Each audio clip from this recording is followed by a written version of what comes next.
मेरे पुत्र की सांसों में मेरा नाम है, इसलिए कोई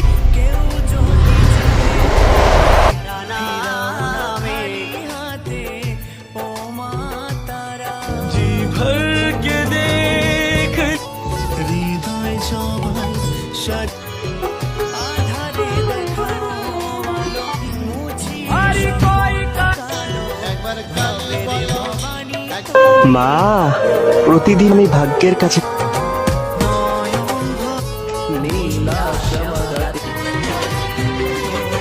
আমি একটা কথা বরাবরই বলি, সবাইকে বলি, বড় মা তোমাকে কি যে কষ্টে আমার